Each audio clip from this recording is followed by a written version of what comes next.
Hello and welcome to Tiffin School and welcome to the Economics Department at Tiffin. My name is Geoffrey Thomas. I'm Head of Department at Tiffin School.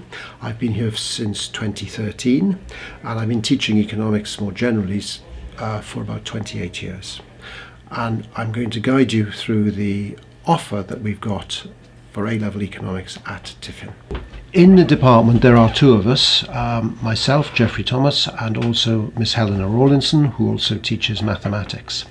In addition to being a teacher of economics, I'm also a senior examiner for Pearson, which is our exam board. And the reason I undertake this work is really to try and get an insight into how to maximize the chances of getting a good grade in this subject. Economics is a great subject at A-level for one reason: it is always in the news. And as you can see here, there are a range of stories that cover the essence of what economics is to me. Some of these are what we call micro stories. They're about individuals and individual behavior. And others are what we call macro stories, the big picture, the sorts of things you're going to see more widely discussed in newspapers and on the TV. But be in no doubt, economics is always in the news. And therefore, because it is in the news, I think you should want to be studying economics if you are curious about the world around you.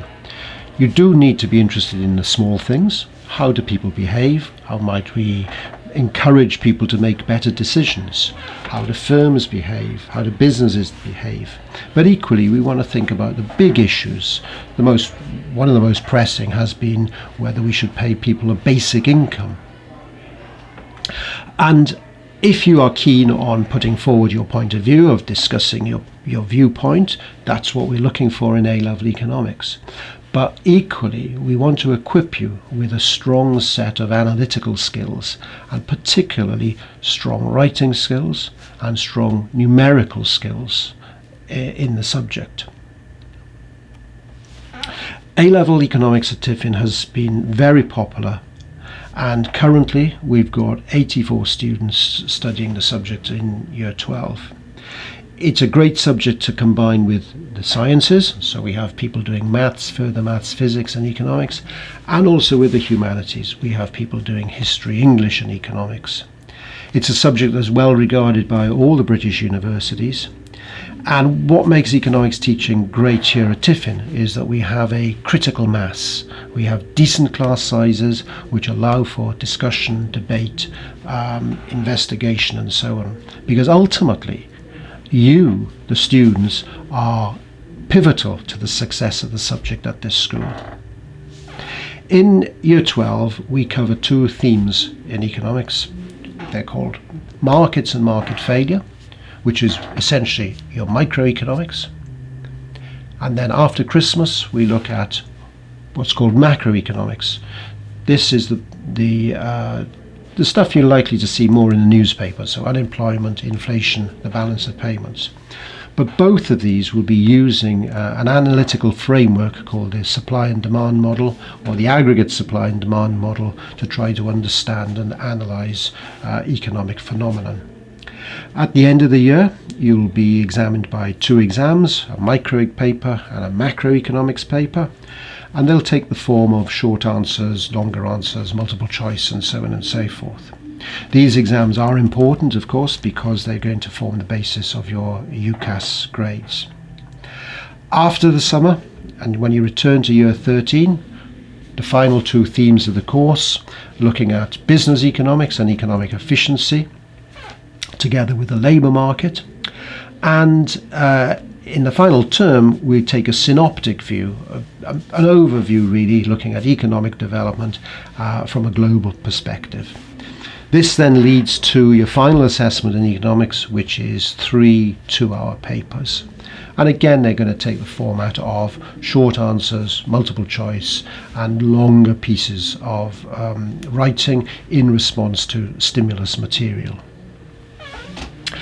Without doubt, economics A-level performance has been quite outstanding at Tiffin, and since the reformed A-level came on stream in 2017, we've been achieving the grades that you can see here.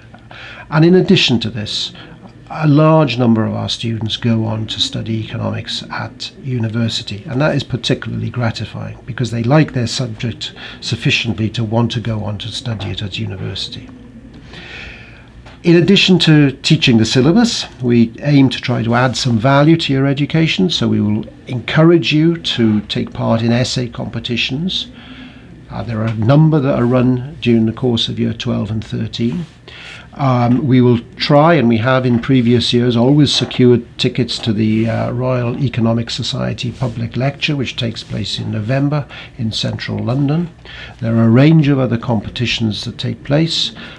We are fortunate in being so close to London, central London, and in particular the London School of Economics, where you can in fact go to see public lectures from Nobel Prize winning economists. We do run a vibrant economic society, which is run by year 13 and year 12 students for year 13 and year 12 students. When it comes to looking at the skills that we're looking for in an economist, I think we have to defer to the master here. And this is a picture of John Maynard Keynes, the great macroeconomist from the 1930s and 1940s.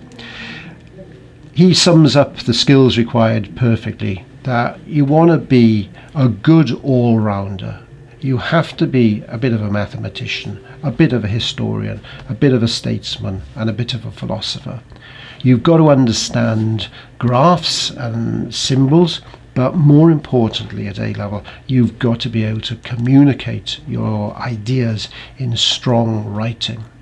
And finally, Keynes's last sentence there, we're looking for curious people who will take a view on anything and have a curiosity about the world about them. Bear in mind though, that if you have a longer term plan to study economics, you need to be aware of what might be the mathematics requirements. If you are planning to study economics at a hyper competitive university, such as Cambridge, such as the LSE, then you probably will be wanting to study further maths. There are plenty of other universities where the requirement is for A-level mathematics. But even if you're not studying A-level mathematics and you still want to study economics at university, there's a range of great departments at Exeter, Leeds, Newcastle and so on, which will have an economics stream for non-mathematicians. But I do have to give you warning that perhaps for some universities and for some courses, not studying A-level mathematics will close a door to you. Okay. Finally, well, why choose Tiffin? I'm almost bound to say this, aren't I? But I've been at this school for 7 years and I've worked in other schools for 21 years. I think this is a great place to work. It's a privilege to work here because you, the students, make it a privilege to work here. This is an outstanding school for extracurricular activities, for supercurricular activities, the singing, the music, the drama, and so on and so forth. We have strong pastoral care and we have a wealth of experience for information, advice and guidance into higher education. The external students we find add a vibrancy to our sixth form, and in my experience the students who join our sixth form and study economics, not only do they thrive, they actually perform exceptionally well. And I hope all of you who've taken the time to look at this video will consider economics and will consider joining us here at Tiffin.